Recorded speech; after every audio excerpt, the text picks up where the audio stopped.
America और Iran के बीच होने वाले दूसरे दौर की शांति वार्ता से पहले आज मार्केट में काफी रौनक रही। चूंकि आज निफ्टी की वीकली एक्सपायरी थी तो इसका भी आज असर मार्केट में दिखा और काफी हलचल रही। मिड कैप और स्मॉल कैप शेयरों ने भी आज दम दिखाया। सेक्टर वाइज बात करें तो एफएमसीजी, प्राइवेट बैंक और रियलिटी शेयरों ने मार्केट को काफी सपोर्ट किया है। निफ्टी एफएमसीजी आज 2.5% से अधिक, निफ्टी प्राइवेट बैंक 1.5% और निफ्टी रियलिटी 2% से अधिक मजबूत हुआ। वहीं दूसरी तरफ सिर्फ फार्मा और कंज्यूमर ड्यूरेबल्स के निफ्टी इंडेक्स में आज मामूली गिरावट आई है। इन सबके बीच ओवरऑल बीएसई पर लिस्टेड कंपनियों का मार्केट कैप आज 2.97 लाख करोड़ बढ़ गया, यानी निवेशकों की दौलत में 2.97 लाख करोड़ का इजाफा हुआ है।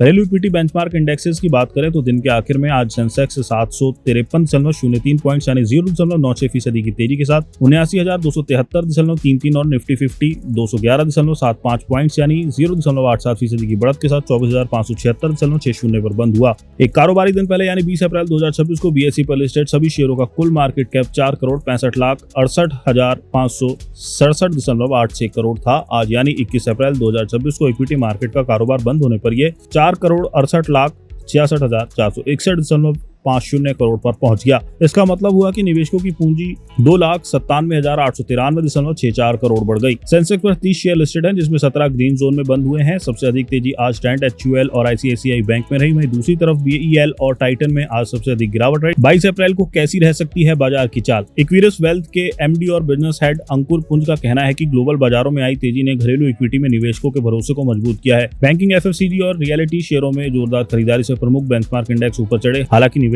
शांति वार्ता को लेकर बनी अनिश्चितता के चलते सतर्क बने रहेंगे, क्योंकि दोनों पक्षों के बीच किसी भी तरह के और तनाव से निवेशकों का भरोसा कमजोर पड़ सकता है। थिनकेडब्ल्यू सिक्योरिटीज के फाउंडर और गौरव उदानी का कहना है कि निफ्टी ने 24,571 पर मजबूत क्लोजिंग दी। आज ये 206 अंक ऊपर बंद हुआ। 24,400 के रेजिस्टेंस जोन के ऊपर एक निर्णायक ब्रेकआउट के बाद इसने अपनी मजबूती की पुष्टि की है। ये चाल संकेत देती है कि तेजड़िए फिर से बाजार में आए हैं और मोमेंटम साफ तौर पर ऊपर की ओर है।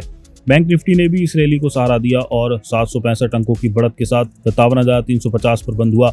ये बैंकिंग सेक्टर और पूरे बाजार में जारी मजबूती को दिखाता है। तकनीकी रूप से 24,400 के ऊपर का ब्रेकआउट काफी अहम है और निफ्टी नियर टर्म में 24,850 से 25,000 के रेजिस्टेंस जोन की ओर जा सकता है।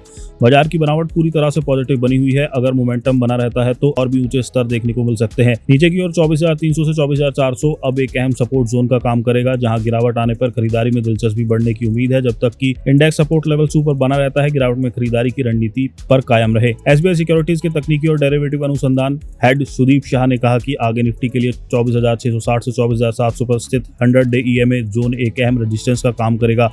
24,700 के ऊपर लगातार बढ़त से 24,950 की ओर और ऊपर जाने की संभावना बन सकती है। नीचे की तरफ 24,460 से 24,430 का जोन तत्काल सपोर्ट का काम कर सकता है। सुदीप शाह ने कहा कि banking benchmark index bank Nifty ने मंगलवार को फ्रंटलाइन इंडेक्स से बेहतर प्रदर्शन किया और 57,400 के स्तर के करीब बंद हुआ। इसमें 1.39% की मजबूत बढ़त दर्ज की गई। डेली चार्ट पर इंडेक्स ने एक बड़ी बुलिश कैंडल बनाई है, जो मजबूत खरीदारी की दिलचस्पी को दिखाता है।